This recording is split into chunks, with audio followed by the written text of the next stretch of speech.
Hello ਦੋਸਤੋ, ਰੂਹਾਨੀ ਗੁਰੂ channel ਵਿੱਚ ਤੁਹਾਡਾ ਸਵਾਗਤ ਹੈ। ਬਹੁਤ ਹੀ ਪੁਰਾਣੇ ਸਮੇਂ ਦੀ ਗੱਲ ਹੈ ਕਿ ਇੱਕ ਬੌਧ ਭਿਕਸ਼ੂ ਤੇ ਉਹਨਾਂ ਦਾ ਇੱਕ ਸ਼ਿਸ਼ ਜੰਗਲ ਵਿੱਚ ਕੁਟੀਆ ਬਣਾ ਕੇ ਰਹਿੰਦੇ ਸੀ। ਬੌਧ ਭਿਕਸ਼ੂ ਹੁਣ ਬੁੱਢੇ ਹੋ ਚੁੱਕੇ ਸੀ, ਪਰ ਉਹਨਾਂ ਦਾ ਸ਼ਿਸ਼ ਅਜੇ ਜਵਾਨ ਸੀ। ਬੁੱਢੇ ਬੌਧ ਭਿਕਸ਼ੂ ਇੱਕ ਬਹੁਤ ਹੀ ਵੱਡੇ ਗਿਆਨੀ ਇਨਸਾਨ ਸੀ।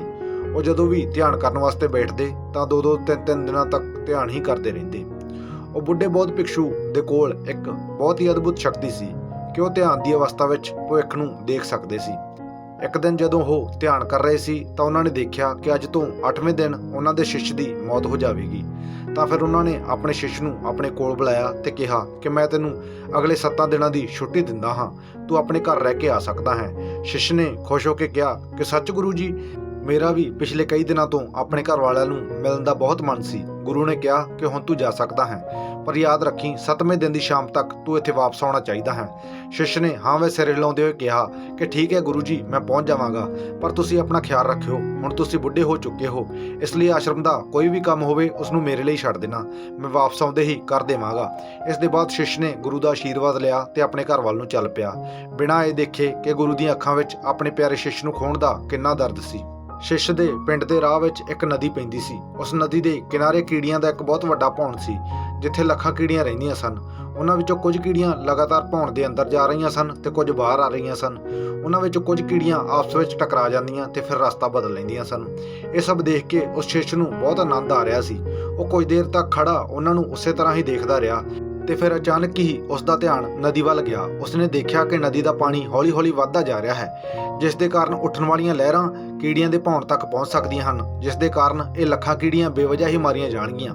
ਇਹ ਸੋਚ ਕੇ ਉਸਨੇ ਤੁਰੰਤ ਹੀ ਆਪਣੇ ਉੱਪਰ ਵਾਲੇ ਕੱਪੜੇ ਉਤਾਰੇ ਤੇ ਉਹਨਾਂ ਵਿੱਚ ਮਿੱਟੀ ਭਰ ਕੇ ਭੌਣ ਦੇ ਚਾਰੇ ਪਾਸੇ ਇੱਕ ਮੋਟੀ ਵੱਟ ਜਿਹੀ ਬਣਾ ਦਿੱਤੀ ਤੇ ਨਾਲ ਹੀ ਉਸਨੇ ਬਹੁਤ ਵਧੀਆ ਢੰਗ ਦੇ ਨਾਲ ਮਿੱਟੀ ਕੱਟ ਕੇ ਇੱਕ ਛੋਟੀ ਜਿਹੀ ਨਾਲੀ ਬਣਾ ਦਿੱਤੀ, ਤਾਂ ਕਿ ਲਹਿਰਾਂ ਦੇ ਨਾਲ ਆਉਣ ਵਾਲਾ ਪਾਣੀ ਵਾਪਸ ਦੁਬਾਰਾ ਨਦੀ ਵਿੱਚ ਹੀ ਚਲਾ ਜਾਵੇ।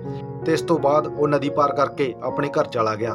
ਘਰ ਪਹੁੰਚਣ ਤੋਂ ਬਾਅਦ ਉਸ ਨੂੰ ਪਤਾ ਹੀ ਨਹੀਂ ਲੱਗਿਆ ਕਿ ਉਸ ਦੇ 8 ਦਿਨ ਕਦੋਂ ਬੀਤ ਗਏ। ਫਿਰ ਉਸ ਨੂੰ 8ਵੇਂ ਦਿਨ ਦੀ ਸ਼ਾਮ ਨੂੰ ਯਾਦ ਆਇਆ ਕਿ ਅੱਜ ਤਾਂ ਉਸਨੇ ਗੁਰੂ ਦੇ ਕੋਲ ਵਾਪਸ ਜਾਣਾ ਸੀ। ਫਿਰ ਉਸਨੇ ਸੋਚਿਆ ਕਿ ਹੁਣ ਰਾਤ ਹੋ ਗਈ ਹੈ, ਰਾਤ ਮੈਂ ਘਰ ਹੀ ਗੁਜ਼ਾਰ ਲੈਂਦਾ ਹਾਂ, ਕੱਲ ਨੂੰ ਸਵੇਰੇ ਚੱਲ ਪਾਵਾਂਗਾ। ਉਸਨੇ ਰਾਤ ਨੂੰ ਹੀ ਜਾਣ ਦੀ ਸਾਰੀ ਤਿਆਰੀ ਕਰ ਲਈ ਤੇ ਫਿਰ 9ਵੇਂ ਦਿਨ ਦੀ ਸਵੇਰ ਹੁੰਦੇ ਹੀ ਉਹ ਆਸ਼ਰਮ ਵੱਲ ਨੂੰ ਚੱਲ ਪਿਆ।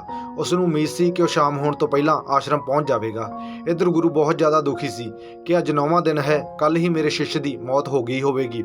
ਉਸ ਨੂੰ ਇਸ ਗੱਲ ਦਾ ਬਹੁਤ ਜ਼ਿਆਦਾ ਦੁੱਖ ਸੀ ਕਿ ਉਹ ਆਪਣੇ ਸ਼ਿਸ਼ ਨੂੰ ਆਖਰੀ ਵਾਰ ਮਿਲ ਵੀ ਨਹੀਂ ਸਕਿਆ। ਗੁਰੂ ਬੈਠੇ ਹੋਏ ਇਹੀ ਸੋਚ ਰਹੇ ਸੀ ਕਿ ਉਹਨਾਂ ਨੂੰ ਦੂਰ ਤੋਂ ਇੱਕ ਇਨਸਾਨ ਆਉਂਦਾ ਹੋਇਆ ਦਿਖਾਈ ਦਿੱਤਾ। ਉਹਨਾਂ ਨੇ ਧਿਆਨ ਲਗਾ ਕੇ ਦੇਖਿਆ ਤਾਂ ਉਹ ਹੈਰਾਨ ਹੋ ਗਏ ਕਿ ਇਹ ਤਾਂ ਮੇਰਾ ਸ਼ਿਸ਼ ਹੈ। ਉਹਨਾਂ ਨੇ ਭੱਜ ਕੇ ਜਾ ਕੇ ਆਪਣੇ ਸ਼ਿਸ਼ ਨੂੰ ਗਲੇ ਨਾਲ ਲਗਾ ਲਿਆ, ਪਰ ਉਹ ਇਸ ਗੱਲ ਤੋਂ ਅਚੰਭਿਤ ਸੀ ਕਿ 8ਵਾਂ ਦਿਨ ਬੀਤ ਜਾਣ ਤੋਂ ਬਾਅਦ ਵੀ ਉਹ ਜਿੰਦਾ ਕਿਸ ਤਰ੍ਹਾਂ ਹੈ। ਗੁਰੂ ਨੇ ਸ਼ਿਸ਼ ਨੂੰ ਕਿਹਾ ਕਿ ਇੱਥੋਂ ਜਾਣ ਤੋਂ ਬਾਅਦ ਤੂੰ ਜੋ ਕੁਝ ਵੀ ਕੀਤਾ ਹੈ ਉਹ ਸਭ ਮੈਨੂੰ ਦੱਸ।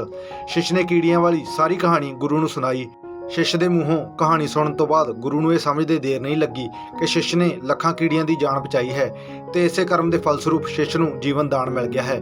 ਕਹਾਣੀ ਸੁਣਨ ਤੋਂ ਬਾਅਦ ਗੁਰੂ ਦੇ ਮੂੰਹੋਂ ਅਚਾਨਕ ਹੀ ਨਿਕਲ ਗਿਆ ਕਿ ਕਰਮਾ ਵਾਪਸ ਜ਼ਰੂਰ ਆਉਂਦਾ ਹੈ। ਸ਼ਿਸ਼ ਨੂੰ ਗੁਰੂ ਦੀ ਗੱਲ ਦੀ ਸਮਝ ਨਹੀਂ ਲੱਗੀ ਤੇ ਉਸਨੇ ਪੁੱਛਿਆ ਵੀ ਨਹੀਂ ਤੇ ਉਹ ਚੁੱਪਚਾਪ ਆਪਣੇ ਆਸ਼ਰਮ ਦੇ ਕੰਮ ਵਿੱਚ ਲੱਗ ਗਿਆ। ਇਸ ਲਈ ਦੋਸਤੋ, ਸਾਨੂੰ ਹਮੇਸ਼ਾ ਹੀ ਚੰਗੇ ਕਰਮ ਕਰਦੇ ਰਹਿਣਾ ਚਾਹੀਦਾ ਹੈ ਤੇ ਉਸ ਪਰਮਾਤਮਾ ਦੇ ਰਾਹ ਤੇ ਚੱਲਦੇ ਰਹਿਣਾ ਚਾਹੀਦਾ ਹੈ। ਇਸ ਕਹਾਣੀ ਦੀ ਤਰ੍ਹਾਂ ਇਹ ਜ਼ਰੂਰੀ ਨਹੀਂ ਕਿ ਚੰਗੇ ਕਰਮ ਸਾਡੀ ਉਮਰ ਨੂੰ ਹੀ ਲੰਬਾ ਕਰਨ, ਪਰ ਇਸ ਗੱਲ ਦੀ ਫੁੱਲ ਗਰੰਟੀ ਹੈ ਕਿ ਸਾਡੇ ਚੰਗੇ ਕਰਮ ਸਾਡੀ ਜ਼ਿੰਦਗੀ ਵਿੱਚ ਆਉਣ ਵਾਲੀਆਂ ਦੁੱਖ ਪਰੇਸ਼ਾਨੀਆਂ ਨੂੰ ਘੱਟ ਜ਼ਰੂਰ ਕਰ ਦੇਣਗੇ। ਕਰਮਾਂ ਦਾ ਇੱਕ ਸਧਾਰਨ ਜਿਹਾ ਸਿਧਾਂਤ ਹੈ, ਅਸੀਂ ਜੋ ਵੀ ਕਰਮ ਕਰਦੇ ਹਾਂ ਉਸ ਦਾ 10 ਗੁਣਾ ਹੋ ਕੇ ਸਾਡੇ ਕੋਲ ਵਾਪਸ ਮੁੜ ਕੇ ਜ਼ਰੂਰ ਆਉਂਦਾ ਹੈ। ਫਿਰ ਚਾਹੇ ਉਹ ਚੰਗਾ ਕਰਮ ਹੋਵੇ ਜਾਂ ਬੁਰਾ, ਦੋਵੇਂ ਹੀ ਕਈ ਗੁਣਾ ਹੋ ਕੇ ਵਾਪਸ ਜ਼ਰੂਰ ਆਉਂਦੇ ਹਨ। ਚੰਗੇ ਕਰਮ ਕਰਨ ਦੇ ਲਈ ਇਹ ਜ਼ਰੂਰੀ ਨਹੀਂ ਕਿ ਸਾਡੇ ਕੋਲ ਪੈਸਾ ਹੀ ਹੋਣਾ ਚਾਹੀਦਾ ਹੈ ਤੇ ਨਾ ਹੀ ਸਿਰਫ ਕਿਸੇ ਦੀ ਜਾਨ ਬਚਾਉਣਾ ਹੀ ਚੰਗਾ ਕਰਮ ਕਹਿਲਾਉਂਦਾ ਹੈ। ਕਿਸੇ ਬੇਸਹਾਰਾ ਦੀ ਛੋਟੀ ਜਿਹੀ ਮਦਦ ਕਰਨਾ ਵੀ ਚੰਗਾ ਕਰਮ ਹੈ। ਕਿਸੇ ਡੀਮੋਟੀਵੇਟ ਇਨਸਾਨ ਨੂੰ ਮੋਟੀਵੇਟ ਕਰਨਾ ਵੀ ਚੰਗਾ ਕਰਮ ਹੈ। ਕਿਸੇ ਦੁੱਖ ਭਰੇ ਇਨਸਾਨ ਨੂੰ ਹੌਸਲਾ ਦੇਣਾ ਵੀ ਚੰਗਾ ਕਰਮ ਹੈ। ਗੱਲ ਕੁੱਲ ਮਿਲਾ ਕੇ ਇਹ ਹੈ ਕਿ ਅਸੀਂ ਜੇਕਰ ਕਿਸੇ ਵੀ ਤਰੀਕੇ ਦੇ ਨਾਲ ਕਿਸੇ ਦੇ ਦਰਦ ਨੂੰ ਘੱਟ ਕਰ ਸਕਦੇ ਹਾਂ ਤਾਂ ਉਹ ਚੰਗਾ ਕਰਮ ਕਹਿਲਾਉਂਦਾ ਹੈ। ਜਿਸ ਤਰ੍ਹਾਂ ਗਲਤ ਕਰਨ ਨਾਲ ਸਾਨੂੰ ਬੁਰਾ ਲੱਗਦਾ ਹੈ ਤੇ ਦੁੱਖਾਂ ਦੀ ਪ੍ਰਾਪਤੀ ਹੁੰਦੀ ਹੈ, ਠੀਕ ਉਸੇ ਤਰ੍ਹਾਂ ਹੀ ਚੰਗਾ ਕਰਮ ਕਰਨ ਨਾਲ ਸਾਨੂੰ ਖੁਸ਼ੀ ਮਿਲਦੀ ਹੈ ਤੇ ਸੁੱਖਾਂ ਦੀ ਪ੍ਰਾਪਤੀ ਹੁੰਦੀ ਹੈ। ਇਸ ਲਈ ਦੋਸਤੋ, ਜੇਕਰ ਅਸੀਂ ਆਪਣੀ ਜ਼ਿੰਦਗੀ ਵਿੱਚ ਖੁਸ਼ ਰਹਿਣਾ ਚਾਹੁੰਦੇ ਹਾਂ ਤਾਂ ਸਾਨੂੰ ਅੱਜ ਤੋਂ ਹੀ ਦੂਜਿਆਂ ਦੇ ਦੁੱਖ ਦਰਦ ਨੂੰ ਘੱਟ ਕਰਨ ਦੀ ਕੋਸ਼ਿਸ਼ ਕਰਨੀ ਚਾਹੀਦੀ ਹੈ ਤੇ ਇਸ ਤਰ੍ਹਾਂ ਕਰਦੇ ਕਰਦੇ ਅਸੀਂ ਦੇਖਾਂਗੇ ਕਿ ਸਾਡੀ ਜ਼ਿੰਦਗੀ ਆਪਣੇ ਆਪ ਹੀ ਖੁਸ਼ੀਆਂ ਦੇ ਨਾਲ ਭਰ ਗਈ ਹੈ। ਸੋ ਦੋਸਤੋ, ਇੱਥੇ ਹੀ ਕਹਾਣੀ ਖਤਮ ਹੁੰਦੀ ਹੈ। ਤੁਹਾਨੂੰ ਵੀਡੀਓ ਕਿਸ ਤਰ੍ਹਾਂ ਦੀ ਲੱਗੀ ਕਮੈਂਟ ਕਰਕੇ ਜ਼ਰੂਰ ਦੱਸਿਓ। ਜੇ ਚੰਗੀ ਲੱਗੀ ਤਾਂ ਅੱਗੇ ਸ਼ੇਅਰ ਵੀ ਜ਼ਰੂਰ ਕਰਿਓ। ਜਲਦੀ ਮਿਲਦੇ ਹਾਂ ਇੱਕ ਨਵੀਂ ਮੋਟੀਵੇਸ਼ਨਲ ਵੀਡੀਓ ਦੇ ਨਾਲ। ਤਦ ਤੱਕ ਲਈ ਧੰਨਵਾਦ।